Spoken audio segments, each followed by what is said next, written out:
తెలంగాణలో భూమి లేని రైతు కూలీలకి ఇందిరమ్మ ఆత్మీయ భరోసా పథకం కింద ఏటా 12,000 రూపాయలు చెల్లించాలని రాష్ట్ర ప్రభుత్వం నిర్ణయించింది. అయితే సుమారుగా 10 లక్షల మంది అర్హులు ఉంటారని అంచనా వేస్తున్నారు.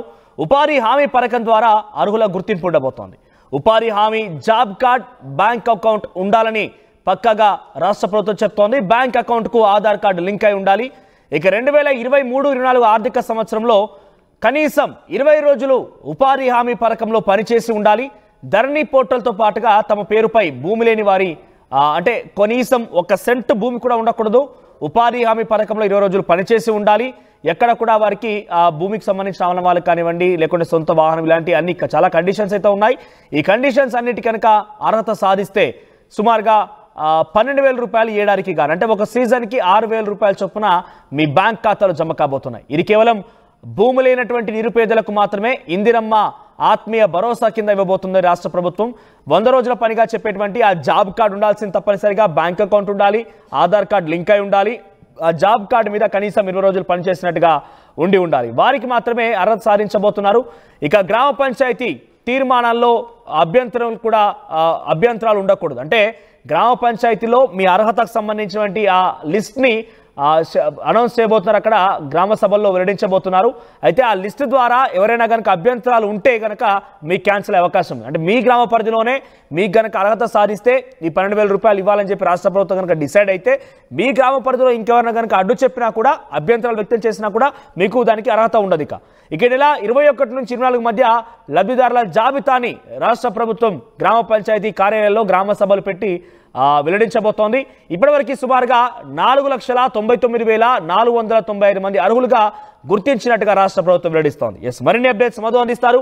మధు, ఇందిరమ్మ ఆత్మీయ భరోసా పథకం అసలు భూమి లేనటువంటి నిరుపేదలకి మొదటిసారిగా ఒక రాష్ట్ర ప్రభుత్వం వాళ్ళకి సంబంధించి కొంత ఆర్థిక సాయం చేసి ఆలోచన చేస్తోంది. ఇందులో భాగంగా ఏడాదికి 12,000 రూపాయలు ఇవ్వబోతోంది. కండిషన్స్ ఎలా ఉండబోతున్నాయి, ఎలా గుర్తిస్తారు, ముఖ్యంగా దీనికి సంబంధించి అర్హతలు ఏంటి? ఎగ్జాక్ట్లీ కొన్ని నియమ నిబంధనలు ప్రభుత్వం ఏర్పరిచింది, కొన్ని మార్గదర్శకాలు జారీ చేసింది. భూమి లేనటువంటి ఏదైతే రైతు కుటుంబాలు ఉన్నాయో ఆ కూలీల కుటుంబాలకు సంబంధించినటువంటి సంవత్సరానికి 12,000, అంటే 2 విడతలుగా ఇవ్వాలని, ఒక విడత 6,000, మరొక విడత 6,000 డీబీటీ పద్ధతిలో, డైరెక్ట్ బ్యాంకు ట్రాన్స్ఫర్ పద్ధతిలో, ఎక్కడ అవినీతికి ఆస్కారం లేకుండా డైరెక్ట్ బెనిఫిషియరీ వారి అకౌంట్ లోకి ట్రాన్స్ఫర్ చేయడానికి ప్రభుత్వం సిద్ధమవుతా ఉంది. కాకపోతే వారిని గుర్తించడం ఎలా అనేటువంటిది కొన్ని మార్గదర్శకాలు ఇస్తా ఉన్నాయి.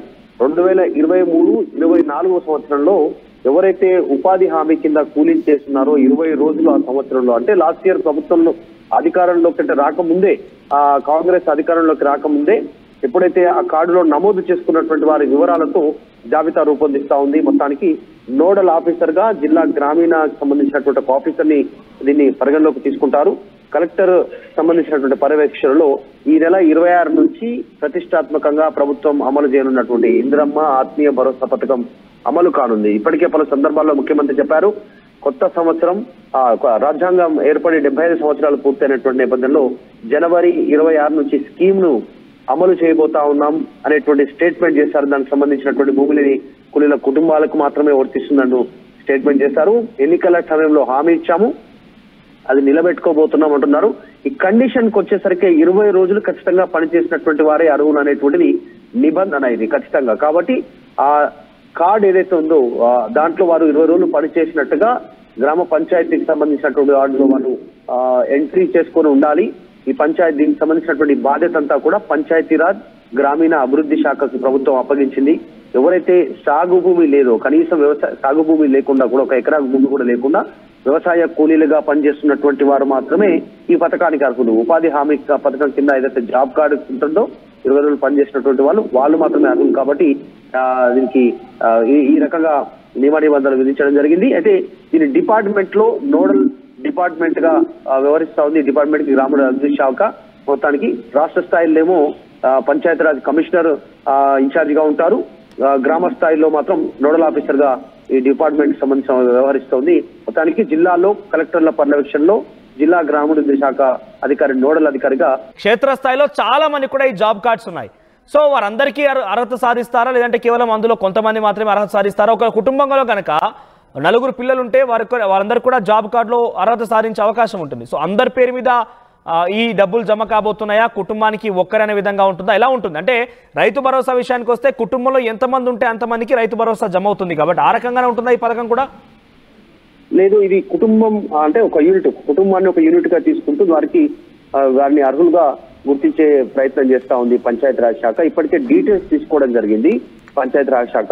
దాంట్లో మొత్తం రాష్ట్ర వ్యాప్తంగా తెలంగాణలో 29 లక్షల మంది రైతు కూలీలుగా పనిచేస్తా ఉన్నారు. ఆల్టర్నేట్ గా అంటే ఇక్కడ కొన్ని ప్రాంతాల్లో పండేటువంటి పంట ప్రకారం కొన్ని సందర్భాల్లో కూలీలుగా పనిచేసి మిగతా సమయాల్లో మైగ్రేటెడ్ బాంబే ఇతర ప్రాంతాల్లో వేరే పనుల కోసం వెళ్తారు. అక్కడ సీజన్ లేనప్పుడు మళ్ళీ తిరిగి వచ్చి ఇక్కడ వ్యవసాయ కూలీలుగా పనిచేస్తున్నటువంటి సందర్భాలని ఈ గ్రామీణ శాఖ గుర్తించి పంచాయతీరాజ్ గ్రామీణ శాఖ ప్రభుత్వానికి డీటెయిల్స్ ఇచ్చింది. ఇప్పటి వరకు ప్రభుత్వం గమనించిన దాంట్లో కేవలం 10 లక్షల మంది ఈ అర్హులు ఉన్నట్టుగా తెలుస్తా ఉంది. ఈ ఇందిరమ్మ ఆత్మీయ భరోసా పథకానికి ప్రభుత్వం విధించినటువంటి నిబంధనల ప్రకారం అంటే 2023-24 సంవత్సరానికి వచ్చేసరికి 20 రోజులు ఈ ఉపాధి హామీ కూలీలుగా పనిచేసినటువంటి వారి లెక్క అది. అంటే 10 లక్షల మందికి దాదాపు ప్రభుత్వానికి 1200 కోట్ల నిధులు అవసరమవుతాయి. 10 లక్షల మందికి 2 దఫాలుగా 6,000 అంటే 12,000 ఇవ్వడానికి ప్రభుత్వం దగ్గర ఉన్నటువంటి లెక్కల ప్రకారం కేవలం 10 లక్షల మందే అర్హులుగా ఉండేటువంటి అవకాశం ఉంది. దీంట్లో కూడా ఇంకేమైనా నిబంధనలు ఇంకా కఠినతరంగా ఉంటే సంఖ్య తగ్గే అవకాశం ఉండొచ్చు.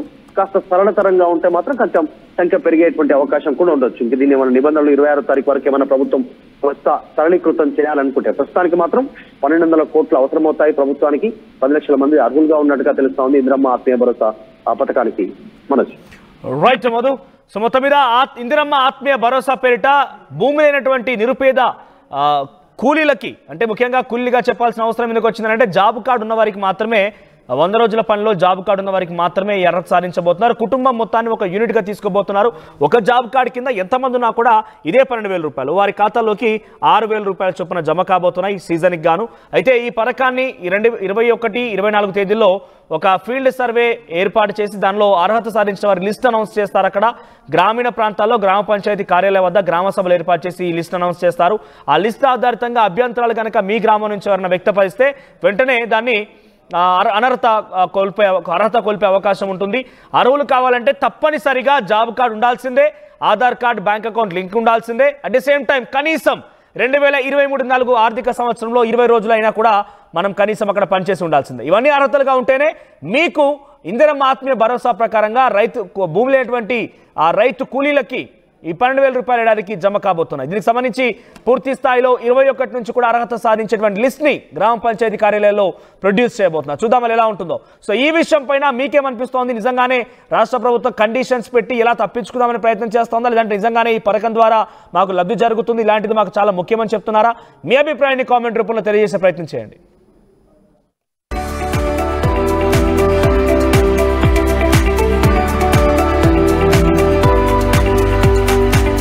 కెన్ యూ బిలీవ్ ఇవన్నీ ఒకప్పుడు అవుట్స్కట్స్ అని, అలాగే ఇప్పుడున్న అవుట్స్కట్స్ రేపు హార్ట్ ఆఫ్ ద సిటీ అవుతాయని?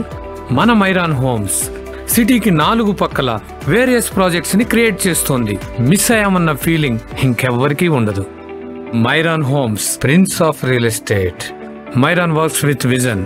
Come, let's grow together.